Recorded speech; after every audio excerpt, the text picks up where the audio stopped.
الحمد لله رب العالمين وإله الأولين والآخرين له ملك السماوات والأرض يحيي ويميت وهو على كل شيء قدير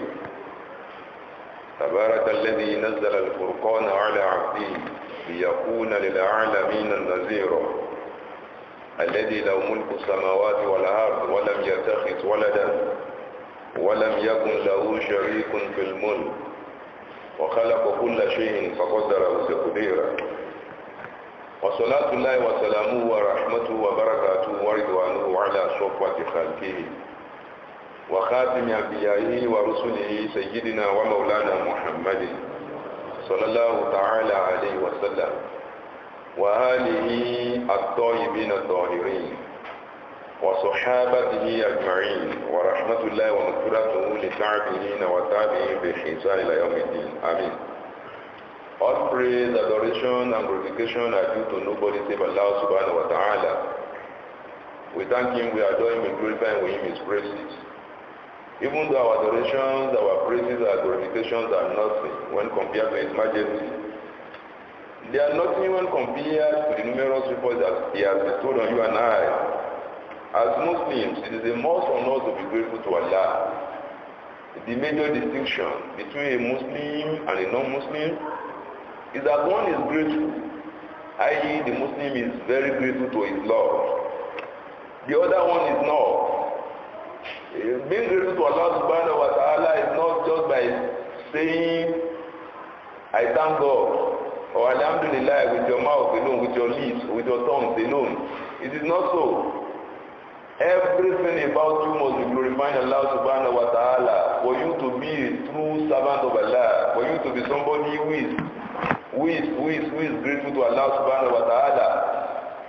And that is why for a Muslim, in anything we are doing, that word of gratefulness is always there. When you see a Muslim eating, after eating he will supplicate to Allah. Alhamdulillah alladhi at'amana wa saqana wa ja'alana min al-muslimin. When you see a Muslim, when he embarks upon a journey, on his return, he will thank Allah subhanahu wa ta'ala, li rabbina hamidun. So in everything, a Muslim is consistently grateful to Allah subhanahu wa ta'ala. And that is why it will be surprising for somebody who calls himself or herself a Muslim, and you see him expressing an act of ingratitude towards Allah subhanahu wa ta'ala, either by his bodily deeds, either through his actions, either through his or her words. A Muslim must be grateful. Alhamdulillah ala kulli hal. That is what Muhammad sallallahu alaihi wasallam taught you and I. Whatever the situation, whether it is pleasing or displeasing, or whether you are in a joyful mood or you are in sorrow, you must be grateful to Allah subhanahu wa ta'ala. It is a must. So we thank Allah subhanahu wa ta'ala for sparing our lives up to this moment. Between last week Friday and today, only Allah subhanahu wa ta'ala knows the number of souls that have departed the world. But for you and I to be alive, it is just by the mercy of Allah. And not only are we alive, we are alive as a conscious Muslim, somebody who knows that Allah must be worshipped, and that is why we are here this afternoon as well. So we thank Allah subhanahu wa ta'ala. No matter how much we are able to thank Him, it can never be commensurate to His favors on you and I. We will only supplicate unto Him. May He out of His infinite mercy accept our little act of glorification. It is this Allah subhanahu wa ta'ala we are expressing gratefulness unto. They have sent Muhammad Mustafa sallallahu alaihi wasallam to the entire humanity. He has made Muhammad sallallahu alaihi wasallam bashiran wa naziran wa da'iyan ila Allah bi'iznihi wa sirajan munira. Allah has made Muhammad Mustafa sallallahu alaihi wasallam to be giver of glad tidings to those who believe in the oneness of Allah and who will act by it. To those who profess the oneness of Allah subhanahu wa ta'ala and will try as much as possible to engage themselves in good deeds. Muhammad happens to be nothing but a giver of glad tidings to such people. وَنَذِيرًا, and is a warner To those who want to be heedless, to those who don't want to hearken to the call of Allah subhanahu wa ta'ala, it is Muhammad, it was, and it is still Muhammad sallallahu alaihi wasallam that will be warning everyone. Look, you better refrain from deeds. You better don't do deeds. You better move away from deeds. That is the message of Muhammad Mustafa sallallahu alaihi wasallam. Allah has made him a caller. وَدَاعِيًا إِلَى اللَّهِ بِإِذْنِهِ. With the permission of Allah subhanahu wa ta'ala, Allah has made him to be a caller to the path of truth, i.e. the path of Al-Islam. Allah has made Muhammad Mustafa sallallahu alaihi wasallam a caller to the path of Islam. وَسِرَاجًا مُنِيرًا. And Muhammad sallallahu alaihi wasallam came to illuminate the entire world. Prior to the coming of Muhammad Mustafa sallallahu alaihi wasallam, the whole world was living in darkness. The entirety of humanity were living in nothing but was in darkness. It was Muhammad sallallahu alaihi wasallam who came and brought out mankind from a state of darkness into light. It was Muhammad Mustafa sallallahu alaihi wasallam who came and brought out mankind from a state of ignorance to a state of knowledge. May the peace, benedictions, and salutations of Allah be upon the noble soul of our leader Muhammad Mustafa, the seal of the prophet, the last of the messengers. May the same peace, benedictions, and salutations of Allah subhanahu wa ta'ala be upon his wives, his companions, his household, as well as the rest of the Muslim populace on the day of resurrection. Ameen. Wa ba'd. فقال سبحانه وتعالى أعوذ بالله من الشيطان الرجيم بسم الله الرحمن الرحيم يا بني آدم قد أنزلنا عليكم لباسا يواري سوآتكم وريشا ولباس التقوى ذلك خير ذلك من آيات الله لعلهم يذكرون يا بني آدم لا يفتننكم الشيطان كما أخرج أبويكم من الجنة ينزع عنهما لباسهما ليريهما سوآتهما إنه يراكم هو وقبيله من حيث لا ترونهم إنا جعلنا شياطين أولياء للذين لا يؤمنون صدق الله العظيم. My respected brothers and sisters in Islam, the Muslim Society of Nigeria Federal Polytechnic Ede branch has commenced the orientation program for the newly admitted students. And as part of the program they are having for the new students, they have requested from me that what I should discuss on the minbar today should be in proper dressing and moral decadence in our society. And that is what we are just going to discuss. My brothers and sisters in Islam, if you look at the nature of the society, at any point in time, one will discover that the youth are always in the majority. In any nation, in any village, in any town, in any city, when you look at the population of the society, take any particular group of people, you will discover that the youth are always in the majority. The younger ones, the little ones, the children, you can never compare their population with those of the youth, those in the adolescent stage. Something from age 12, 13, 14, up to 20 something. Neither can you compare the population of the elderly ones, maybe people in the 50s, 60s, and 70s. You can't compare them with the population of the youth. The youth are always in the majority. And that is why anytime you see the statisticians, those who are taking population census, when they want to demonstrate people on the basis of age, what they will plot is that they will say you have a normal curve, normal distribution curve. Those of us in the sciences and statistics, you know what I mean by normal distribution curve, where you will have something like this. And we are going to be told that towards the tail end are the elderly ones. The beginning here are the younger ones, and they say the larger portion, the middle one, they belong to the youth, the adolescents. And that is to say, any point in time in the history of humanity, the youth are always in the majority. And that is the more reason why anything, whether good or bad, is going to befall a society. The youth are always the vanguard of such things. Whether it is something good or something bad, whatever it is, the youth are always the vanguard. Because in terms of agility. The youth are always agile. In terms of energy, that energy is bubbling in them. In terms of inquisitiveness, the youth are always inquisitive, more than the elderly ones. That's how Allah subhanahu wa ta'ala has made it. And I can even recall, if you study the history of France Revolution, we are going to be told that it was the youth who brought about the so-called France Revolution. The same when you talk about Russian Revolution, it was the youth. When you talk about the Iranian Revolution, it was the youth. And even the so-called Industrial Revolution in Europe, it was the youth. And that is to say, at any point in time, the youth of the society, they are the determining factor of what before such a society. They are the ones, if they go the right direction, that society will find its true level in the right direction. If they go in the wrong direction, the reverse will be the case. Brothers and sisters in Islam, when you are not talking about school happens to be a miniature of the larger society. If you are here in Federal Polytechnic, there is just a miniature, a prototype of the larger society. And what is the role of the school? The essence of schools is to educate the mind, to educate your soul, to give you the strength with which you are going to survive the world, to ensure that you become a functional human being, to build your intelligence, to build your wisdom, to increase you in knowledge. That is the primary role of the school. And we are even going to be told that the school happens to be a place where future leaders are trained. Inshallah, ta'ala, it's just a matter of time. In the next 1 decade or so, you will see some people. You say, yeah, I'm the governor of so state. I graduated from Federal Polytechnic Ede.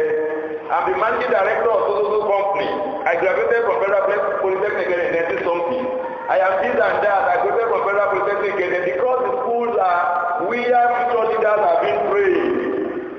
That is to say, the shapers of the future, those who are going to shape the future of the society. The schools are the ones training them. But brothers and sisters in Islam, when you come to schools, you come across so many varieties, if I may use that word, of people. When I say varieties, I mean people of different minds, people of different backgrounds, people of different attitudes. All of them, they are now brought together. And that is why some people will say the school system is a system where competition is the order of the day. Because if you think you are intelligent, when you come to school, you see those who are more intelligent than you are. If you think you are knowledgeable, if you think you are a fast thinker, when you come to school, you see those people who are fast thinkers than you do. If you think you are somebody who is jovial, when you come to the school, you see somebody who is more jovial than you are. If you think you are religious, when you come to the school, you see somebody who is more religious than you are. And if the contrary, if you are other things, bad things, if you think you know how to go to disco, when you go to higher institutions, you see people know how to go to disco more than you do. So if you think you are a prostitute, you know how to go flexing about. You see people who are more, how do I describe it? Who are even worse in their own prostitution more than you are. That is to say, the school system will bring everybody together. But my brothers and sisters in Islam, the school is expected to bring about civilization. And when you talk about civilization, the school will give you education that will guarantee you civilization. And when you talk about civilization, we are going to say it's an advancement or development in the totality of man and his environment. When you are developed, your environment is developed, you know what is good, and you are about to live meaningfully among yourselves. Then we say you are civilized. Where you were yesterday, you are no longer there today as a result of your intelligence and education. You have moved forward, you have advanced. Then we say you are becoming more and more civilized. My respected brothers and sisters in Islam, all this civilization, development in education, and the totality of man and the development in the totality of man and his environment is brought about as a result of endowment of man with intelligence by Allah subhanahu wa ta'ala. Allah has given you and I intelligence so that we can distinguish ourselves from lower animals. My brothers and sisters in Islam, one of the reasons why Allah subhanahu wa ta'ala has made you and I to be wearing our apparel, to be wearing our clothes, is just to distinguish us, to give us the fundamental, to protect us, not only to protect us, that is why Allah subhanahu wa ta'ala will tell us in the Quran, the verses that I read. Allah says, O children of Adam, I'm calling on every one of you. We have bestowed raiment, clothes upon you to cover your shame. The primary purpose of putting on any dress to cover your shame is just to distinguish you from the lower animal, so that you are going to be well covered, so that you are going to be honored, so that you are going to be respected, so that people will know that yes, this is truly a man, this is truly a lady, not just an animal. Allah says we are ready to be so, as well as to be an adornment to you. We as well want to be an adornment to you. Allah now says, "What the Bible taqwa, but the raiment of piety, the cloth of piety, that is the best for you and I." Allah says, "Those are the signs among the signs of Allah, so that He may receive admonition." My brothers and sisters in Islam, today the generation has set in. Here and there, what we see on our campuses are nothing but nakedness. All in the name of civilization, among males and females. What we see is nothing but what? Nakedness. Unfortunately, many of us will have forgotten that exposing one's nakedness has so many disadvantages. Number one is that your honor is gone. If you are a lady, rather than dressing decently, you are dressing indecently, you will never be honored. Because every other people will think that you are nothing but what? You are just a toy that you can throw here and there. You are making a mockery of yourself. You are ridiculing yourself. Your honor will go completely. Allah has made ladies, women, to be on special prayer. Allah has made them to be somebody to be respected, somebody to be honored. The way Allah has their constitution, their composition, is such that honor must be given unto them. But unless they respect that honor will be taken away from them. And that is what is happening in our society today. When you see ladies going here and there, and you see boys tossing them here and there, making a molestation out of them, making men of them here and there, your honor will go completely. Not only that, your spirituality will be lost. When you are not dressing as you should be, as a Muslim sister, as a Muslim brother, when you are dressing improperly, your spirituality is going to be lost. You will no longer have an advantage before Allah subhanahu wa ta'ala. Of course, you may be making supplications, but only will your supplication be accepted by Allah. Of course, you will say, I want this, oh Allah, I want you to do this in my life. But Allah will not look at your side. And then that contentment, that peace of mind, that tranquility, that you be with somebody who is a Muslim will go completely away from you. Not only that, if you are dressing indecently, your memory is affected. You may not know it. By the time you are dressing indecently here and there, so many other unnecessary things will be attracted to your mind, willingly or otherwise. And before you know it, rather than using your memory for something tangible, something concrete, something that will be beneficial to you both in this life and the hereafter, you will not use it for that. Rather, your memory will be affected completely. You will be thinking about things that will not be beneficial to you in your life. Not only that, your future is going to be endangered in several ways. If you see a lady who is dressing improperly, she is mortgaging her future for the present. Because sooner or later, many people will come to realize that girl, don't mind her, or that lady, leave her alone. Your future, goods that are supposed to be yours in later years, it will never come to you. Disadvantages are many indeed. But my brothers and sisters in Islam, not only the female folk that are wearing, that are dressing improperly today, even among our males. What you see among some students at times that you see them putting on earrings. It is out of Islam. Not only Islam alone, no religion that is sacred in nature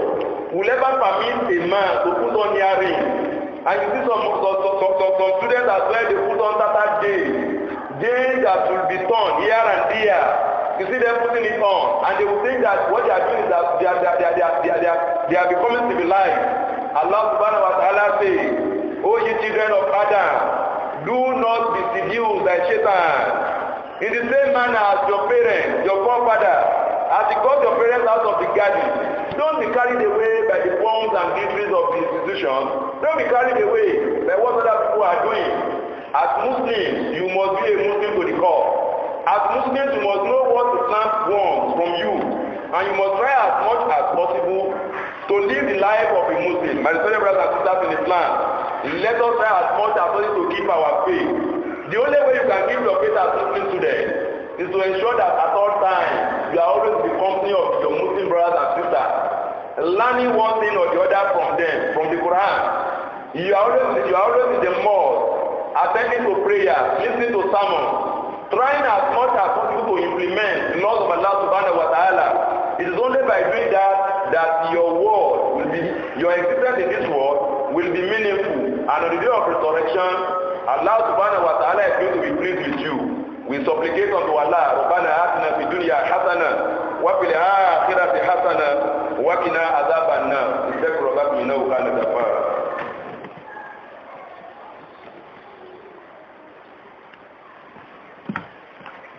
Ẹ̀yọ́ màá yá mi alákùnrin inú ẹ̀sìn àfìlà ní ọkùnrin àti ní obìnrin akírawa níbi ìtọ́lá àyàn ọlọ́run ọba àdékẹ́ọlá bó ti lè wulẹ̀ kí àyàn ọlọ́run ọba tó ẹ̀yìn wa ò lè ṣe dédé orí rẹ̀ lórí wa ìwọ̀n bá ká bákan fi yìn ọlọ́run kó mọ́sálá ìgbà lọ́wọ́ wa nínú ilé mi fẹ́ dá nínú ọpẹ́ nínú orí tọ́lọ́run ti fún mi èmi ò lè kà tán ẹnì kọ̀ọ̀kan wa náà bá wa ń kálẹ̀ àlè kà tán a kàn máa dúpẹ́ lọ́dọ̀ rẹ̀ náà ni ìyàtọ̀ tí ń bẹ láàrin mùsùlùmí àti fi ṣe mùsùlùmí ni pé ẹnìkan mọ pẹ́ dú mùsùlùmí mọ pẹ́ dú gbogbo oorun rẹ̀ ti ń kí ààwẹ̀ rẹ̀ ti ń gbà oorun rẹ̀ ti ń sùn jíjí rẹ̀ ti ń jí lílọ bíbọ̀ rẹ̀ ẹ̀rí bọ́rọ̀ ọpẹ́ náà ní sá ẹ̀sùn kankan tá nàbí Muhammad sallallahu alaihi wasallam tí ó ṣe tí ò ní padà dúpẹ́ bánàbí bá sùn tó bá jí alhamdulilayi lẹ́sí àyà ní bá dàbá àmọ́sànà wá ilé ìnùṣù bánàbí bá lọ rìn àjò tó dé lèrọ́bì náà hàmì lúnà bánàbí sallallahu alaihi wasallam bọ́ bá jẹun tán alhamdulilayi lẹ́sí àtọ́ àmàna wàsàkọ́ náà wàjálà nẹ́sẹ̀ mùsùlùmí náà ẹ̀sùn nǹkan ọ̀hún ànábì tá a máa dúpẹ́ gbogbo ìgbà ni ọlọ́run wò sàwa náà lẹ́rú sí tí ọmọ ọmọpẹ́ dú ọmọ ìyá mi ntọ́lọ́run wò sí lèmi rẹ̀ máa sábà tẹnu mọ́ ni ètò jẹ́nu ọkàn wa là sábà máa tẹnu mọ́ ni ètò sí fún wa tó dùn mọ́ wa ọ̀pọ̀ jẹ́ tí ò sí lọ ètí ò jẹ́nu ọkàn wa ọ̀pọ̀ jẹ́ tó jẹ́nu ọkàn lọ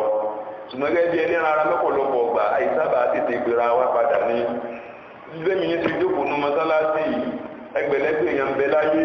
ó wọ́n tí wọ́n wá jímọ̀ àmọ́ lọ́wọ́ yọ̀ǹda kí wọ́n wá wọn gbẹ oúnjẹ lọ wọn oúnjẹ tó bí dùn jù láyé yóò kòrò lẹ́nu tí wọ́n náà ni bí wọ́n tọ̀ wọ́n tẹ̀sẹ̀ ràn wọ́n lọ́wọ́ bí wọ́n tọ̀ ni bí wọ́n yàgbẹ́ ojú kan náà tẹ́ wà wọ́n yàgbẹ́ sí ọlọ́run ti tèmi jẹ bẹ́ẹ̀ wàlá ìwúrí ọlọ́run lórí wa ọ̀pọ̀ lọ́tà àti kàtán ọlọ́run àtúpẹ́ lọ́dọ̀ rẹ o ìwà lẹ́rù tètè ọmọ àmọ́ pẹ́lú ní gbogbo ìgbà ó dùn mọ́ wa ní kò dùn mọ́ wa ní gbogbo ń ti ń bẹ lọ́dọ̀ ẹnì kọ̀ọ̀kan wa ọlọ́jà àti mọ̀ dúpẹ́ ètò wa dùn mọ́ wa mọ́kùnlé má bàjẹ́ mọ́ wa lọ́wọ́ èyí tí ó dùn mọ́ wa ọlọ́run padà sọ́dí dùnà ìwọ ọlọ́run náà lọ́ba alágbára lórí gbogbo nǹkan ìwọ náà lọ́ba òdodo àbí tóbi rẹ abibíọ́ gbogbo ẹni tí ń bẹ lọ́wọ́ ẹ̀rín ọlọ́run má pa wọ́n lẹ́kún ẹni tí ń bẹ lọ́wọ́ ẹkún ọlọ́run pa wọ́n lẹ́rìn ọlá àjọkùn ìṣòwò ọlọ́run bàtà alá lẹ́yìn ìgbà tá a dúpẹ́ fọlọ́run asọ̀tàlá fún aṣáájú ẹ̀dá Muhammad ẹni tó ṣe fún lòpin àwọn òjíṣẹ́ ẹni tó jẹ́ sí ọlọ́run ọba dókòǹgó ìkẹ́ àtìgẹ́ àtọ́lá náà kọ́ wọn bá aṣáájú ẹ̀dá Muhammad àti gbogbo àwọn ará ilé àti gbogbo àwọn sàbí àti gbogbo mùmìnà tí ọmọ tẹ́lẹ̀ náà aṣáájú ẹ̀dá Muhammad sallallahu alaihi wasallam títí tí ó fi dọjọ́ kan yìí ohun tá a ti fi bára wa sọ̀rọ̀ lónìí gbogbo àwọn àbúrò wa àwọn ọmọ wa tá a bá sọ gbogbo ẹ̀ ní a ti gbọ́ ṣùgbọ́n àti sáláì mọ́mọ́ tún Yorùbá gẹ́gẹ́ bá àwọn àjà wa àwọn bàbá wa láti gbòòrò tí wọ́n nífẹ̀ẹ́ Ọlọ́run lára wa tí wọ́n wá máa ń gbọ́rọ̀ Ọlọ́run níbí ní gbogbo ọjọ́ Jímọ̀ náà láti tún máa tún ní Yorùbá àti pápá ní akẹ́kọ̀ọ́ tó bá pẹ́ lẹ́yìn tí ọba bẹ̀rẹ̀ ìgbà tá à ń sọ lóyìnbó àjọ̀dún ìfinimọ́lé àwọn akẹ́kọ̀ọ́ mùsùlùmí wọ́n ti bẹ̀rẹ̀ rẹ̀ lára àwọn ètò tí wọ́n wá nípa àwọn fẹ́ ká sí òun náà ni pé kútúbà kù ní àwọn fẹ́ kí n fi sọ̀rọ̀ lórí ìmáàmúra àwọn èèyàn lónìí báwọn èèyàn ti máa múra ní kókè tó àti kó ti yẹ àtoríṣiríṣi ìwà àbàjẹ́ eléyìí tó gbilẹ̀ láwùjọ wa ní pàtàkì jùlọ tó gbilẹ̀ lọ láwọn ilé ẹ̀kọ́ ńláńlá èèyàn máa yá adala pé inú ẹ̀sìn àtẹ̀là áyà tó mú wá àmọ́ bá ní Suratul A'raf ọgbà ọ̀rọ̀ ẹlẹ́ẹ̀keje áyà ọgbọ́n ọmọ ìyá mi alákànlé tẹ́ bá wo ohun tí ń pè ní àwùjọ jẹ́ ibi tó ti wípé àwọn ọ̀dọ́ ni wọ́n máa pọ̀ jù lọ́pọ̀lọpọ̀ gbà ní àwùjọ ní gbogbo òsèmí ayé pátápátá láti gbà tó náà bá ti tẹ̀dá ayé títí ń lọ bẹ́ẹ̀ ní gbogbo gbà á máa rí wípé àwọn ọ̀dọ́ ni yóò máa pọ̀ jù ní àwùjọ kódà àwọn lẹ́kọ̀ọ́ tí wọ́n máa ka population tí wọ́n bá ya gíráàbù àwùjọ wọ́n lè gbé bí normal distribution kọ̀ lórí wọ́n wà sọ pé tẹ́ bá rí apá àti yìí àwọn tí wọ́n tẹ̀sẹ̀ bí àwọn tí wọ́n lè gbé ní infant àwọn ni wọ́n máa kéré tẹ́ bá tó wọ apá ọ̀gbọ́n pátápátá àwọn ọ̀dọ́ àwọn tí wọ́n ti wà ní 50 títí lọ bẹ́ẹ̀ àwọn náà tó máa kéré wọ́n wà lẹ́ẹ̀ ráwọn ọ̀dọ́ láti jẹ́ ọdún 12 13 14 15 lọ sí bí dógójì ọdún àwọn ni wọ́n máa sábà pọ̀ jù láwùjọ ọmọ ìyá kò sì rí náà nù. béèyàn bá tó wá láti èsì èèyàn wà rí pé gbogbo àwọn oríṣiríṣi nǹkan tí ń lọ lórílẹ̀ ayé àti tó ti lọ tẹ́lẹ̀ ní àti tó tún ti ń ṣẹlẹ̀ lọ́wọ́ ni èèyàn máa rí pé àwọn ọ̀dọ́ náà ní a máa kópa rẹ̀ nílẹ̀ Faransé revolution kan ṣẹlẹ̀ tó yẹ pé wàhálà àti fìtínà àti ìdààmú ẹjẹ́ á lọ wọ àwọn ológun ilẹ̀ rẹ̀ àwọn ọ̀dọ́ ni ìdí àpò ní industrial revolution tí gbogbo ayé wá di pé gbogbo ilé-iṣẹ́ ńláńlá iná gba ayé kan lónìí ẹwà àwọn tó lọ pínlẹ̀ rẹ̀ nílẹ̀ Europe àwọn ọ̀dọ́ lẹ́ẹ̀mà bá ń bẹ̀ kódà tẹ́ bá wo Iranian revolution ní 1977 78 79 Ayatollah Khomeini àti gbogbo àwọn àtúnmọ̀gbé ẹ̀jẹ̀ dojúkọ àwọn ìjọba US ìjọba Amẹ́ríkà ń dáná ẹ̀rí fáwọn ọ̀dọ́ náà ni ọmọ ìyá mi tí mò ń sọ ní kúkúrò èdè ni pé àwọn ọ̀dọ́ àwọn ni wọ́n máa jẹ́ decider of affairs àwọn náà làwọn tí wọ́n máa ń ṣe ìpinnu pé ń bo láyé ń bo ní òyì sí kódà ọmọ ìyá mi ọlọ́ọ̀bọ bá àlékè ọláwọ́n àwọn ọ̀dọ́ gan lé sínú Kùránì rẹ bàbá ọ̀nà sùwàtò káàbọ̀ lọ sọ̀rọ̀ àwọn ọ̀dọ́ kan ó ní ìnáwó ń fi sí àtún hámànú bẹ̀rọ̀ bìín wàzídínà hùmùdán ọ̀dọ́ làwọn tá a wí yìí o àwọn tí wọ́n sá lọ nù kòtò lẹ̀ yìí o àwọn ọlọ́ọ̀bọ bá àlékè ọlá ọ̀dọ́ ní kóra wọn jọ hámànú bẹ̀rọ̀ bìín wọ́n wá níbẹ̀ kó tó yẹ kóró nù ọlọ́ọ̀bọ bá àlékè ọlá wàzídínà hùmùdán àwa fún wa ní àtàlékún fún wa nínú ọ̀mọ̀nà ntí mo fẹ́ fàyọ́ bẹ̀ ní kúkúrú èdè náà ni pé ní gbogbo ìgbà ọ̀dọ́ bọ́dọ̀ bá ti rí iná ni wọ́n máa sọ báwùjọ ńkọ́ bò ní ó sì máa lọ. tábà wá sọ̀rọ̀ ilé ẹ̀kọ́ jẹ́ ibì kan tó ti pé tọ̀ àgbáríjọ àwọn ọ̀dọ́ àmọ́ kojọ ọbẹ̀ ni kí wá ní ilé ẹ̀kọ́ kí láǹfààní ilé ẹ̀kọ́ la fẹ́ kó fún ẹni sí fún ọkàn ẹni ẹ̀mí ẹni ara ẹni ọpọlọ ẹni kó fún láwọn oúnjẹ tí ó máa jẹ tí ó fi wúlò títí dọjọ́ alẹ́ ilé ẹ̀kọ́ ní kí tó yẹ pé ọpọlọ èèyàn títí máa ń jí pépé táàtì rọ ọ̀pọ̀lọpọ̀ nǹkan sí nínú ọpọlọ tí ó fi máa sayé ẹ̀ lọ ilé ẹ̀kọ́ ní kí tó ṣe wípé tọ̀ àti máa ń ṣètò àwọn wo ni ó ṣe àkóso ayé lẹ́yìn wá ọ̀la bẹ́ẹ̀ ṣe jókòó ẹ̀yin ọmọ ìyá mi ẹ̀yin àbúrò ẹ̀yin ọmọ wa lágbára Ọlọ́run ọ̀gá ńláńlá ń bẹ nínú yín lẹ́yìn wá ọ̀la bẹ́ẹ̀ lọ́lọ́run ṣe é nígbà tábẹ̀ ọdún mẹ́wàá ní ìsìn tábẹ̀ ọdún ọdún ní ìsìn máa ráwọn tí wọ́n máa gbé tọ̀ bẹ̀yà 2014 ni mo jáde federal poly ẹ̀dẹ́ máa kó oní gọ́ọ̀nà Ọ̀ṣun state oní gọ́ọ̀nà Ondo state àbó oní gọ́ọ̀nà Lagos state kò ní ọlọ́ńlá bẹ́ẹ̀ lọ́nà ó ti fún gbogbo ẹ̀yìn àbúrò wa gbogbo àwọn akẹ́kọ̀ọ́ lórí náà lónìí ilé ẹ̀kọ́ náà wọ́n ti bẹ̀rẹ̀ ọ̀pọ̀lọpọ̀ nǹkan lèèyàn sì máa mà nílé ẹ̀kọ́ ìtẹ̀yàn bá ti mà nílé ẹ̀kọ́ ni ó wà wúlò láwùjọ mo rò pé mo ti sọ́rí lórí mímbàrí náà ọ̀pọ̀lọpọ̀ àwọn èèyàn tẹ̀ ń kúrò wọn lónìí ilé ẹ̀kọ́ wọn ti bẹ̀rẹ̀ mo ti sọ̀rọ̀ prọfẹ̀sì àkókò ìdérí bíi lọ́jọ́ pc unit lọ́rin gbà kan mss náà ló ti pilẹ̀ rẹ̀ mo sọ̀rọ̀ prọfẹ̀sì Nurudeen Àdàórí mss náà ló ti pilẹ̀ rẹ̀ mo sọ̀rọ̀ alájà tẹ̀síba dépìtẹ̀ ọlọ́ba àfọ̀nùkẹ́ wọn mss ló ti sọ̀rọ̀ lóde nítorí àwọn tó ń gbọ́n mọ́tà kan prọfẹ̀sì Gbàdàmọ́sí professor of history gbogbo wọn yìí ilé ẹ̀kọ́ náà wọ́n ti bẹ̀rẹ̀ bí ẹni tẹ̀rẹ̀ ìtẹ̀rẹ̀ ìní wa dàńtẹ́ńdà lónìí lágbára Ọlọ́run gbogbo yín lẹ́ẹ̀ sórí rẹ̀ àwọn òbí yóò sì dèrè yín lẹ́yìn wọ́n lára lè máa fi yíyan gàgbẹ́tọ̀ àwọn ọmọ wa nù àyàbẹ́ ìwà rọ́lọ́ bí òun lórí bí ìgbà ilé ìsìn bẹ́ẹ̀ lọ́lọ́wọ́ ti fẹ́ ní kọ̀ọ̀kan yín bọ́ba wa rí bẹ́ẹ̀ ilé ẹ̀kọ́ tá a wá ń wí yìí oríṣiríṣi nǹkan lèèyàn wá máa rí ilé ẹ̀kọ́ oríṣiríṣi náà làwọn èèyàn tá a máa kó jọ nílé ẹ̀kọ́ oríṣiríṣi ẹ̀mí làwọn èèyàn máa gbé wá bá a ti rí ẹ̀tọ́ lẹ́mìí rí láàrin tọ́ lẹ́mìí burú bá a ti rí ẹ̀tọ́ ya olè yóò lóòótọ́ kankan láàrin tó lóòótọ́ bá a ti rẹ́ tó ṣe wípé tọ̀ wọ̀bì àwọn bílíkì lòun láàrẹ̀ tó ṣe pé tọ̀ òun èdè wọ̀bì àwọn bílíkì ṣùgbọ́n gbogbo ẹ̀ náà láwà àkójọ papọ̀ láwà máa dúró ènìyàn ìdá àwa ń fẹ́ nígbẹ̀yìn òun náà ní kó kálukú yọ wá wúlò kẹ wá mọ́là jù wá kí wá ní tíjọ́là jù yìí ọ̀là ọ̀làjú èso àgbèrè ọ̀làjú èso olè ọ̀làjú èso ìgbéraga ìdí ń pè lọ́làjú ẹlọ́wọ́ encyclopedic meaning ó yẹ lọ dictionary meaning of civilization wọn ò ní sọ pé lẹ́lẹ́ nowhere is civilization equated to sinner ẹ̀ẹ́dẹ́ ìdí wọ́n sọ pé tọ̀ àgbèrè ní jẹ́ fún alájú irú ìtawà àbúrò wọ́n máa sọ àbáwọn akẹgbẹ́ wa ní ìsìnkú girlfriend mélòó níbẹ̀ yẹn náà àgbọ̀gbọ́ yóò ọ̀làjú rárá you are not civilized ìwọ tó ń kóra nù gan ló civilized ìwọ gan lọ́pọlọ rẹ̀ ọ̀yàtọ̀ sí tẹ́rákó civilization jẹ́ pè ní ọ̀làjú òun náà ni ìdàgbàsókè ẹ̀mí àti tara láàrin ọmọ ẹ̀dẹ́yìn àti gbogbo tí jágbègbè rẹ̀ lápapọ̀ eléyìí náà lọ́pàá tọ́lọ́ ń fi fún wa ní kíni ló fi fún wa ní intelligence ọpọlọ mo tó ti sọ lórí mi ń parí rí ẹni tó tún sọ lọ́sàn yìí ọ̀pọ̀lọpọ̀ àyè náà mo sì ti máa sọ kò sí ń tẹ́nìkan máa ṣe láyé tẹ́ tí ọ̀tẹ́nàkó tó máa ṣe jùlọ ń fún alákàwé mẹ́ta ọ̀rọ̀ ni mo ń sọ yìí lábẹ́ kí ní ìwù kí ọ̀rọ̀ ìwọ̀bìà ọ̀rọ̀ tó bí n bá sọ̀rọ̀ wákàtí mẹ́rin márùn-ún mẹ́fà tí ò sún yín ń bọ̀ báyá yọ́ máa rẹ̀ mí nínú kébi ọ máa pa mí nínú kí wọ́n máa rún mí nínú kẹ́sì ọ máa rún mí túnra àbí nínú tó ṣùgbọ́n àná rọ̀ síkà nígbà fún mi tí mo ti ń sọ̀rọ̀ àmọ́ wọ́n fi yá fáwọn àwọn ẹyẹ kan bẹ àwọn párọ̀tì kan bẹ for good 8 to 10 hours wọ́n lè máa kọrin tí wọ́n sì máa sọ̀rọ̀ lọ́wọ́ òsì ní béèrè omi wò ní béèrè nǹkan kan ó fi hàn pé bí àbá ló ń lè sọ̀rọ̀ kò lè sọ̀rọ̀ tẹ́rákó kò lè sọ̀rọ̀ sáwọn ẹyẹ kan kódà kúkú rántí ẹ̀fọ́ríjẹ̀mẹ́ ẹyẹ kan bẹ tẹ́ńpẹ̀ lẹ́yẹ àwòkó wọ́n ní gbogbo ńbẹ́ bá sọ báyìí yọ́ máa fa sórí ni yọ́ máa fa sórí ni yọ́ máa fa ọjọ́ tí ọba wa rí bọ́ọ̀lù ẹ̀ ó lè fẹ́ ìkẹ́ 8 10 hours yọ́ kà máa kọrin lọ náà ni kódà kúkú rántí káwọn àgbàlagbà oríjìmí ẹ má sọ mí dàbọ̀ onílánkàdì ẹ má sọ mí dàbọ̀ onífíjó nǹkan kódà mo tún rántí pé àwọn àgbàlagbà tí wọ́n bá jó oògùn sọ̀yìn lé wọ́n wà pé ẹran kankan fún ẹ̀tọ́ wá wẹ̀ yí àwòkó kẹ́ fíjó máa tí wọ́n fẹ́ wá sànúkú gàbàdà tàǹtà pápá afúnáyà sùlẹ̀mánà ọ̀kúnlá àti ẹ̀kúnmá wà ìsúná wà dámúná òfin tàdúná ìsúná wọ́n fẹ́ agbègbè ayàtọ̀ jẹ mọ́ ìmọ̀ ẹ̀ hàn ẹbí jó ẹ̀yẹ àwòkó kókóbi nù nǹkan pọ́pọ̀lọ́ rẹ̀ ó lè jí pépé ìtọ́lọ́ba wa kádàrá pọ́pọ̀lọ́ rẹ̀ ó jí pépé yóò mọ̀wé àbíké dáadáa èdè ọ̀bà sínú kádàrá yóò mọ̀wé àbíké ó pàṣúmà ló fi pọ̀ káàkiri ayé kò ní túbà ń lọ èyí tí mò ń sọ ni pé torí ní abẹ́kẹ́ dàpọ̀ lọ́pọlọ wọ́n wá ń wẹ́yẹ àwòkó wọ́n wá fi ń jó nǹkan fún un ìní oní àníkè kò sí bó ti lè sọ̀rọ̀ tó lè sọ̀rọ̀ táwùkú kò sí bó ti lè kọrin tó lè kọrin táwùkú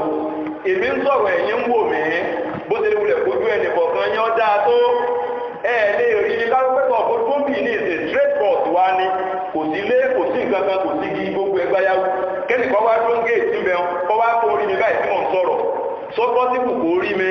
kò lè rí mi the more you look the less you see ni ó máa ṣẹlẹ̀ sí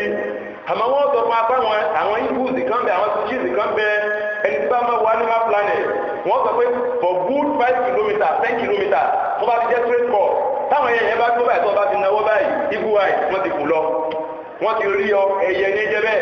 ó fẹ́ kó sewulẹ̀ kẹ́ ẹ̀ máa yàn án wò tó ẹ̀ lè wò yàn tẹ́yẹ ọmọ ẹ̀yà mi tó bá yẹ kó oorun ní tiẹ̀ ò lè sùn tẹ́tà ò lè sùn tó bá wé sọmọ pé tó ọba sùn tó ọba bá dìde ńlẹ̀ yẹn ó ti tó kí tó dìde tá a bá gbọ́n pa kàtàkì tá a bomi wọn lójú ó dìde ńlẹ̀ àmọ́ wọ́n ní ẹ̀ta àti bàwí tẹ́ bá ń fi gíta rí rẹ̀ báyìí yóò tún máa sùn lọ náà ni àti ọlọ́run ọba àlejò ọlá ni ọmọ ẹ̀yà mi tí wọ́n bá lọ ọmọ inú bí o lè jágbe mẹ́rin o lè jágbe sókìn náà the word tó lè ṣe ni pé kádọ́fíìsì rẹ̀ kọ́ jágbe jẹ́lọ́tọ̀ bẹ́ọ̀mì àásìkò bẹ́ẹ̀ ńlọ́ba parí àmọ́ wọ́n ní kìnìún tó ń bá fẹ́ jágbe tí ó buramura tí ọkọ̀ pọ́tọ̀ yìí kaná tó bá ti wá sọ̀ tó ti bú kò sí bá bẹ́ẹ̀rẹ̀ tó lè kọjá ń bẹ̀ mọ́ àti ọlọ́run ọba àlejò ọlá ni bọ́ bá tọ́ lágbára ẹrù ò lè rẹrù tẹ́sí bọ́ bá tọ́ lágbára àti máa súnmọ́ mi ò lè súnmọ́ omi ẹsí kò sí nǹkan ọ̀hún tí èèyàn lè fi láyé tó ọ̀sẹ̀ ẹranko tó máa ṣe jùlọ àmì nǹkan kan lọ́lọ́run fi dá wa yàtọ̀ táàbí gbó lórí gbogbo ẹ̀ iná àlọ́pọlọ wa ní làákàyè wa àbá olórin ó ní má wà ábà láòyè múrin ní bàtán àbùdọ́lù mi ní ákìlì yìí wà mí ní àdábì yìí wùmẹ́jà máa ń lù bàtá wà ní kúkìdà báyìí nà fákúdálẹ̀ àyà àjùmọ́lù yìí onígbé lọ́kùnrin oore tọ́lọ́ ń ṣe é fún yàn tọkọjá làákàyè àtiwà làákàyè ní máa bí ìwà ibi tí mo ti yàgbé ẹ̀yàn ọmọ ìyá mi òun náà dọ̀rọ̀ ọpọlọ kálíbà àwọn ayàtọ̀ sẹ́ranko ìlọ́nà ọba fi fún alọ́pọlọ ìlómi níwọ̀n àkọ́díkà rámnábà ní ádámà àwọn alákọ́mà nẹ́bí ádámà lé wàhámẹ́nà wípìl bárì wàlbáhà àwọn aláníkọ́ máa lọ lórí ilẹ̀ kọ́ máa lọ lójú agbami òkun pọ̀pàdọ́nà wọ́n àlákẹ̀ sí mímọ́ kàlákínà tẹ̀fìlà àwọn akun lápọ̀lẹ́ gbogbo ń dáadáa lọ kí lọ́lọ́run fi fẹ́mi rẹ̀ lápọ̀lẹ́ ọpọlọ làákàyè ni àìnílà àkáyè ní kúrẹ́ ìbí pààrọ̀ aṣọ àìnílà àkáyè ní kìnìún ìbí pààrọ̀ aṣọ àìnílà àkáyè ní gbogbo àwọn ẹranko ìbí pààrọ̀ aṣọ àmọ́ torí pé mi rẹ nílà àkáyè tó rò pé ilé ìmọ̀wọ̀ lánàá ó ti dọ̀tí báyìí yá dé lọ dé jẹ dé lọ wọ̀ mí làákàyè ní sọ bẹ́ẹ̀ fún ọmọ ìyá mi bàbá wa wáyé lónìí ọlọ́ọ̀bọ bá àdékọ́ látọ́ wá fún alásọ̀wọ̀ ó fún alásọ̀ fáwọn àdé pàtàkì kan ọlọ́ọ̀ni gbogbo ẹ̀yin ọmọ ànábì ádámà èmi mọ́ mọ̀sẹ̀kún aṣọ fún yín kẹ́lẹ́ bá fi bò wọ ara yín gbogbo tí jẹ́ wọ ara yín tó máa sì lójú kẹ́lẹ́ bá fi bò ìwò ara yín ni ẹ̀yin ẹ máa wá fún ewúrẹ́ tára bá ṣe é tó fẹ́ gun abo nǹkan ọmọkùnrin rẹ̀ náà gbogbo ayé náà máa rí ta ìjọba ẹ̀dẹ́ èèyàn lè ṣe bẹ́ẹ̀ tí ìbá ti kórè èèyàn ti yí ó dẹ̀ fáwọn kan bẹ lónìí sọ́yẹ́ pẹ́tọ̀ ọpọlọ wọn ti sọnù ìjọba ẹ̀dẹ́ èèyàn lè ṣe bẹ́ẹ̀ bí ọlọ́lẹ́mí mo fi kẹ́ fi bo ìwòwò ara yín ni bẹ́ẹ̀ sì ni kó tó bá máa jọ́ sọ fún yín láàyè òfin súrátù náà ọlọ́ni kó lè bá máa jẹ́ ààbò fún yín nítorí òtútù ni èmi ọlọ́run ni mo ṣe bẹ́ẹ̀ fún yín ọlọ́wà ní ẹ̀rí olórí ní jásọ wíwọ̀ olórí ní èèyàn fi wọ̀ òun náà nìbẹ̀rù ọlọ́run eléyìí wà lára àwọn àmì èmi ọlọ́run fẹ́yìn ọmọ ẹ̀dẹ́ èèyàn kó lè bá àjẹpẹ́ gbọ́ràn kí wà tó lè la parí lára yín ẹ̀yin ọmọ ìyá mi láyé lónìí ọ̀rọ̀ ti wá ó ti di àtorí kóòdì ibi tó yẹ ká kọrí sí lakẹsẹ̀ sí lónìí tẹ bá wá wọlé ẹ̀kọ́ ńláńlá lónìí àwọn ọmọ arìnwò ní ẹwà àríjọ́ wà pọ̀ lọ́jàrá lórí pé ọ̀làjú ìwé tó ń kà tó sí ìmọ̀bí tó bàjá ìwé tó ń kà tó ọmọ tí ó ṣẹlẹ̀ sí ọlọ́la ìwé tó ń kà tó sí ìmòpin ìrìn àjò rẹ ìwé tó ń kà tó sí ìmọ̀ òbí sórí ire ní àbó òbí ṣèkejì tí èèyàn wà sí tó ajẹ́ pé ọ̀rọ̀ ọlọ́run á wà pàṣípẹ́gbẹ̀ kan táwọn èèyàn wà máa rìn wò káàkiri ayé láàrin obìnrin láàrin ọkùnrin ẹ̀yin àbúrò wa obìnrin abàtìkò ìgbà yíyànjú ẹ̀múra bíṣẹ̀rí àìsàn ti ní ẹ máa múra ní ẹ má tara yín lọ́pọ̀ ẹ̀sìn wa ọkọ̀ alẹ́kọ̀ọ́ gidi tààràtà ìmáàrin òwò ọ̀pọ̀lọpọ̀ dínà àti ìdààmú ní bẹ́ẹ̀ àkọ́kọ́ iyì rẹ̀ lọ tányányá ò ní ní ìkàkàmá kódà mọ́ rántí nínú ọgbà iléèwé náà ni some years ago kì í sọ̀rọ̀ tẹ́yà ọ̀sọ̀ fífẹ́ yà yálìbà láyé rẹ́gbà àkọ́kọ́ dr jìbá kóṣe ni commissioner of police wá sínú ọgbà ìjọ náà lọ àwọn agbèrègbòdó ọlọ́pàá wá tẹ̀lé wọn wá ń bìlà fáwọn èèyàn àwọn student àfẹ́ yàlọ́nà alájà ká wá ń bọ̀ ó múra olónìkọ́ọ̀bù kódà kò múra ẹlẹ́ àkókò olónìkọ́ọ̀bù ọkàn múra bí ìjà òfin oṣù mẹ́kọ́ mùsùlùmí lélẹ́yìn ni sẹ́mi commissioner of police onílòrò nípa nípa ìlú olùkàlọ́nìkan ní kó house àti ọlọ́ni béèyàn bá ti tẹ́ra rẹ̀ lọ́jọ́ sí bẹ́ẹ̀ náà ni bẹ́ẹ̀ bá ti tẹ̀ láti ọlọ́run sí bẹ́ẹ̀ lọ́wọ́ ti tàpọ́nlé fún tó tẹ́lẹ̀ bá ti pọ́nra yín lé bẹ́ẹ̀ náà lọ́wọ́ ó ti máa wà lára yín ìyàtọ̀ sí yẹn ẹ̀wẹ̀ gbogbo ẹni tí ò múra dáadáa ń ba ìfẹ̀mí ara rẹ̀ ń bà á jẹ́ ẹ̀yin ọmọ ìyá mi ẹ má ba ìfẹ̀mí ayé ara yín ẹ má bàjẹ́ ìyàtọ̀ sí yẹn ẹni tí ò múra dáadáa àfàyàn bóyá ló fi lè mọ̀wé ẹ̀ẹ́dẹ́gbẹ́ standard ní mọ̀wé gan ní bọ́ọ̀lù nísìnyí èmi a máa sọ fáwọn àbúrò wa kó làwọn máa sọ fáwọn students ní class nígbàwá máa fi yan gàn nígbà táwọn secondary school ó ní pé ẹ̀mí olóṣìkà ó janet lambata ló janet ẹ̀mí olóṣìkà bọ́ọ̀sì rí ẹ̀mí olóṣìkà bóòlù wẹ́sẹ̀ olóṣì sọ́ọ̀bù nínú nẹ́kọ̀ àpákà àwọn táwọn máa fi yan gàn gbà náà nù ṣùgbọ́n ní ìsìn èyí ò sí lọ́rọ̀ máa gbogbo ẹ ti dàrú lónìí òrìjọ olókùtà everybody ń wá kiri kódà bàbá ń tọ́ mo ní nígbà táwọn wà ní kíláàsì mo ti kéré náà yìí ń tá a bá tẹ́ bá sàlàyé tó yí a tó àwà á gbogbo ọ̀nà tá a gbà á láàmà wá kódà mọ́ láti wẹ́rẹ́ wọ̀n sí pọ́ńpọ́ wọ́n kọ́ ní principal focus ìjọ kan kọ̀ wá fẹ́ tètè jókòó lábàtọ́ lórí bí mo fẹ́ sọ̀rọ̀ mo ní máa kọ́ fún yín bàbá kan kíláàsì ìjọ ti bá káwọn ọmọ àti bá sọ̀rọ̀ síbẹ̀ the principal focus of a spherical mirror is that point on the principal axis to which all rays originally parallel and close to the principal axis converge or from which they appear to divert after reflection from the mirror. ọba parí. ṣùgbọ́n lónìí orin burú ló kù táwọn àbúrò wa há àwọn ọmọ wa orin burú ní kò sí ẹ̀ẹ́dẹ́yìn ọba dress decently oríṣiríṣi ìdínà ni wọ́n máa wọlé tọ̀ ibi wọ́n ti ń tì ọ̀sẹ̀ àti ń pọ̀ ẹ̀lò mọ́wọ́ mọ́lù ẹ̀jọ́ kan lẹ́kọ̀ọ́ ó ti pẹ́ ẹnìkan wá wó tuntun ọmọbìnrin kan wọlé ọwọ́wọ̀ fún ọ bọ́ì kan náà gáigá ẹgbẹ́ rẹ̀ náà wà mẹ́ lọ́ba ní ẹ̀lò chick come and sit down ah mọ́ wà pé chick adìẹ ní màá jẹ́bẹ̀ wà láì tàbí ẹ̀sán mi láì fún délé mo tún lọ wù dictionary mi ní chick ya èèyàn náà ń pè chick nígbà tí ó múra dáadáa ó mi ẹ̀ pé àbùkù ìwọ̀sí tí ó máa ń kẹni tí ó bá ti múra dáadáa náà nu ẹ̀yin ọmọ ìyá mi alápọ̀nlé ẹni yòówù tí ó bá múra dáadáa ń bọ̀ lára rẹ̀ jẹ́ yóò bá náà máa sọ̀rọ̀ wọn ní ìrìnì sí ìnìsẹ́ni lọ́jọ́ bí n bá ti rí ọtí náà ní ṣe pọn létí ìwọ tó múra dáadáa ayẹyẹ rẹ náà ni kì í wá sáwọn ọmọbìnrin nìkan ẹ̀yin ọmọkùnrin wa náà mọ́wọ̀wọ̀ kú ọmọ ọmọkọlọ́ọ̀bẹ̀ yìí ẹlòmíà wa wọ jẹ́ wọn wá tó kọ oríṣiríṣi nǹkan bí láyà báyìí wicked man àbẹ́ olórí ilé náà ní wicked man ẹ̀bẹ́ ọ̀pọ̀ sọ pé oríṣiríṣi kátàkátà lẹ́wàá rí yọ̀wà wá bàtà wúdẹ̀wúdẹ̀ kan bàtà yíyí bàtà ìranù kan òun náà máa takọ ọmọ pólì tí ò sí mọ̀bí tí ó bàjá àbẹ́kẹ́ takọ ọmọ pólì ọpọlọ yìí labẹ́ kó jí pépé your intelligence what you need kì í sakọ akọ́tẹ̀ ìṣe kọ́lá nídìí lọ́dọ̀ yín kọ́pọlọ tí wọ́n pé ta ni kọ́lá bá àbẹ́jẹ́ ni wà tó pé yẹ Mustapha Abdulhamid ni àbẹ́ẹ̀kọ́ta ni kọ́lá kìíní báyìí tí wọ́n sọ pé sọ ṣàkìrù láì kìíní kan ni tí wọ́n ta ni kọ́lá bíbá kì í sá abẹ́ lára yín nu kì í sókè ìránù ààrẹ yín kẹ́ ẹ wá sókè ńlé ìwé lání ẹ wá kà ọlọ́run yóò fi jẹ́ ní kọ̀ọ̀kan yín ọmọ ìyá mi mọ́pẹ́rẹ́ ààrẹ mùsùlùmí ọkùnrin kó tó fi yá rìn kìí sí àìlẹ́kọ̀ọ́ ìgbádùn ni ẹni ẹbá ọkùnrin tẹ́ bá tó fi yá rìn kìí sí ọpọlọ rẹ̀ tí ń dà lọ wẹ́rẹ́wẹ́rẹ́ kọ̀ọ̀kan fúra ni kò sí inú ẹ̀sìn wá bí ṣé wulẹ̀ kọ́ má má sì kẹ́gbẹ́kẹ́gbẹ́ má mú gbó ara àròyìn tá à ń gbọ́ tí wọ́n gbọ́ láti ìkìlẹ̀ pẹ́tọ̀ wọ́n ní ara ẹ̀sìn ilé kan lágbègbè bíbà yìí táwọn ọmọ skul wọ́n ní bàbá ó lé wá débẹ̀ ọwọ́ àrísẹ́ ń gbé páànù kan lẹ̀ òun ká ló wá jókòó tí wọ́n wá ń fa igbó ọmọ ìyá mi mọ́jọ ẹgbẹ́kẹ́gbẹ́ mọ́ fọlọ́ ń bẹ̀ ọ́ federal police ẹ̀dùn sì gbére pé tá a bá ti gbọ́ mú ẹ̀mọ́ mú tọ́ sùn wa ni knowledge skill and what and character on the basis of character we can expel you tá a bá ti rí pé èso ọmọ gidi we can expel you eléyìí amúgbó ọmọ ni ọlọ́run mọ́sà àwọn mọ́sẹ̀ nìkan kan yín lámúgbó ẹ bá ń sàmì kó nílẹ̀ ẹ̀dá fún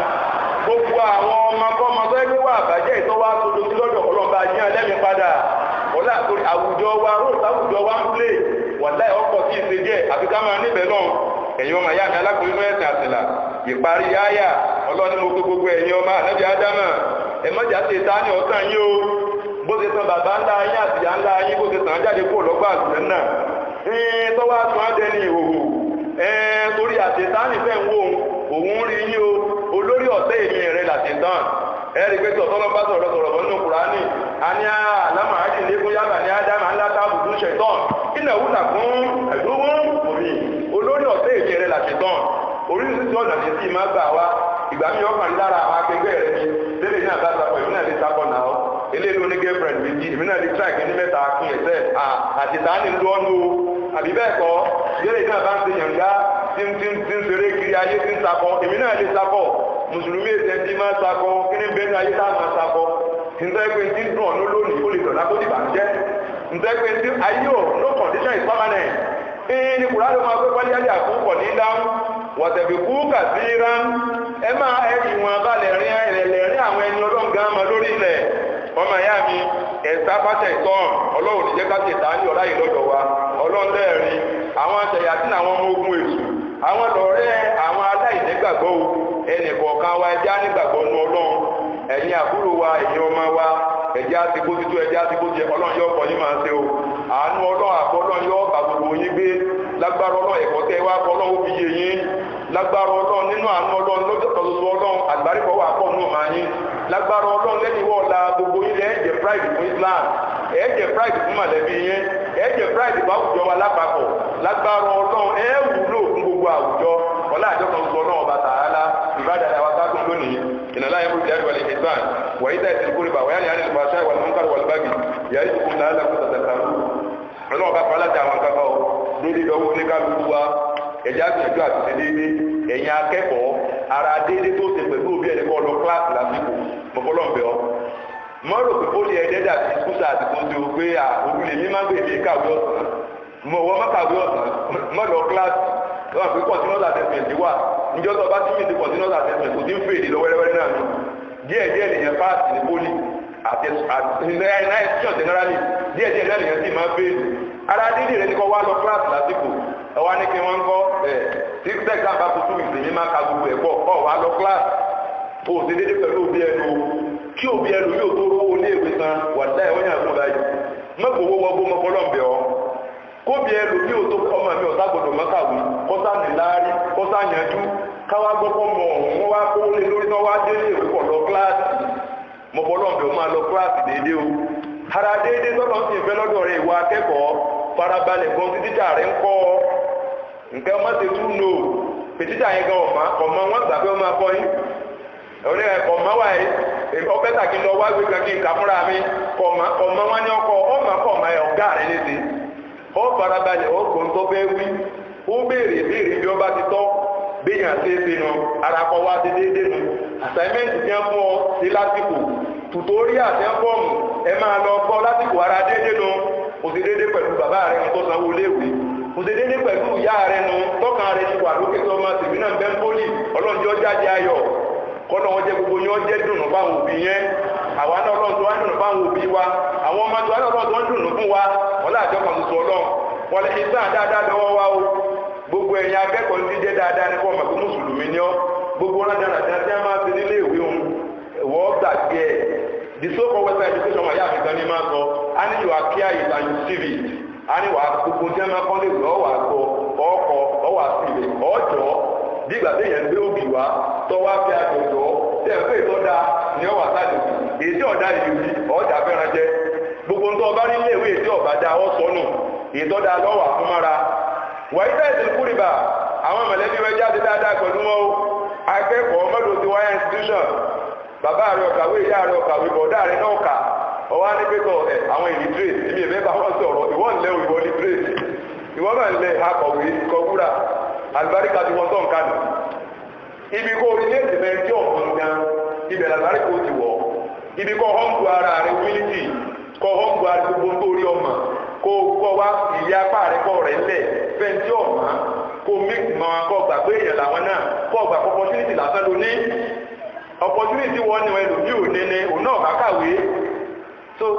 ìdí dórí ire nu ṣe dáadáa pẹ̀lú àmàlẹ́bí jáde àlè pàṣẹ àwọn ìmúkàrọ̀ wà lùbáàgì ìwà àbàjẹ́ ìwà àgbèrè ká máa fi ẹ̀sẹ̀ ká máa fi ṣe báàrí ní ọ̀dá ni àwọn àwa ké látẹ̀pẹ̀lẹ̀ fún ẹja jìnà sí ọtí mímu ká àwọn ẹlẹ́gbẹ́ snooka ẹlòmíà ló ń fẹ́ lajú téèyàn bá jẹ́ kéka yìí èèyàn máa fi yàn gan travel yàrá díà èèyàn lè lọ sí Kwara Poly from Kwara Poly ẹ lè lọ Unicar ẹ lè lọ Unila you make friends mo ní ọ̀tàn rẹ ọ̀ọ́kàn bàtà rẹ jẹ́ wẹ́rẹ́wẹ́rẹ́. There are several lawful ways you can make friends. When you go to ICC, you can make friends, Muslim friends, and you get your connection. When you go to the library and you read why, when you are on the internet and you read about pious people from various parts of the globe, you read about them in Malaysia, in Russia, in America, in England. This is my Muslim brother, he's a professor of theology. Let me make friends with Salam Alaikum. I visited your website, so you are friends. Opportunity ó máa wá bẹ́ẹ̀ bá wá tó ń gbé ẹ̀yọ̀ bá ti èyàn lè lájú tí ọba mẹ́mu jẹ́ ń bàjẹ́ lọ wẹ́rẹ́wẹ́rẹ́ ọlọ́run ní bá tẹ́nì kankan yín jẹ́ ọlá àjọkàn tó lọ́wọ́ bá tààlà nípa bẹ́ẹ̀ ẹ̀jẹ̀ kó ń kálukú akágbìnrin ìlú ká tó dédé ọlọ́run jà tó dédé tó wájú ká tó gbóhùn dúró. MSSN registration program continue níjọ́ wọ́n ní program látàlẹ́ yìí wọ́n ní lọ́la ṣùgbọ́n wọ́n tó wá tó gbogbo wa pàápàá jùlọ àwa òṣìṣẹ́ sí níjọ́ Sunday ní wọ́n pe gbogbo àti ọlátùtù yóò yin lọ láwọ̀ àbí àbọ̀látùtù yóò láwọ̀ náà kọ́ wọ́n pe wàtí ọlátùtù yóò yin lọ láwọ̀ pé káwá bá àwọn wípẹ́ẹ̀sì formal opening ceremony so gbogbo wa tágbìyànjú káwà ń bẹ̀ wọ́n ti pẹ́ni tí ó dá wa lẹ́kọ̀ọ́ táwa ní ó ti kẹ́kọ̀ọ́ kan àbí kejì ń bẹ̀ ọlọ́jà àdúgbò náà lọ Rabbana taqabbal minna innaka anta samiul alim Rabbana taqabbal minna innaka anta samiud du'a wa tub alaina ya maulana innaka anta tawwabur rahim Rabbana ighfir lana wa li ikhwanina alladhina sabaquna bil iman ولا تجعل في قلوبنا غلا للذين آمنوا ربنا إنك رؤوف رحيم استووا واعتدلوا يرحمكم الله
الحمد لله رب العالمين الرحمن الرحيم مالك يوم الدين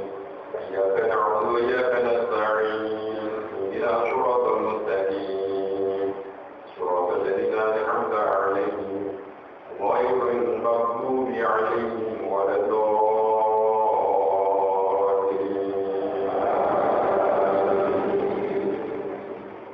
لإيلاف قريش إيلافهم رحلة الشتاء والصيف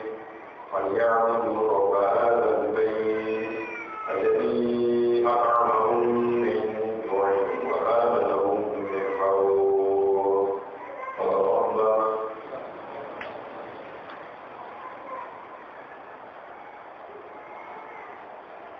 سمع الله لمن حمده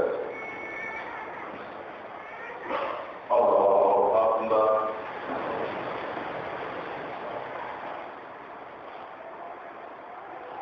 الله أكبر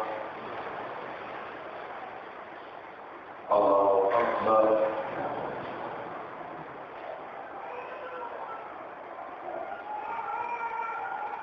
الله أكبر الحمد لله رب العالمين الرحمن الرحيم مالك يوم الدين إياك نعبد وإياك نستعين اهدنا الصراط المستقيم صراط الذين أنعمت عليهم غير المغضوب عليهم ولا الضالين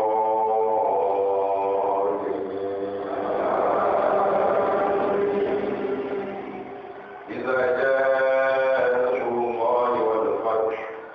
ورأيت الناس يدخلون في دين الله أفواجا فسبح بحمد ربك واستغفره إنه كان توابا الله أكبر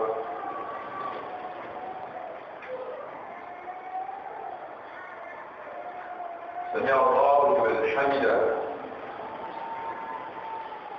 الله أكبر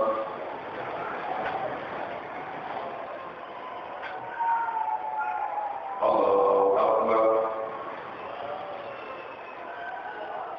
الله أكبر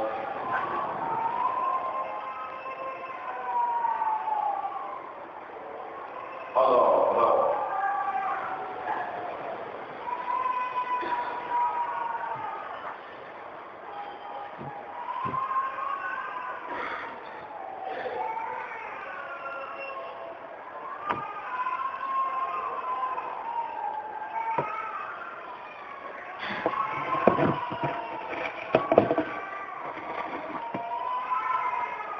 السلام عليكم ورحمة الله السلام عليكم ورحمة الله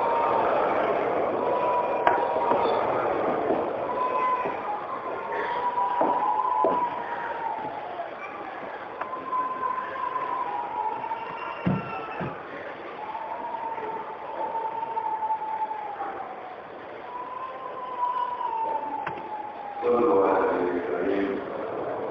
ààrẹ ìwọ́n ti fi arúgbó máa ń sá gbogbo àwọn àti àgbé ọ̀la àwa ẹ̀jẹ̀ ká máa káàkiri sí inú ìdíbà rẹ̀.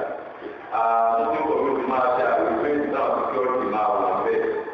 ní yóò ní ìwọ́n tí ọ̀kadà lọ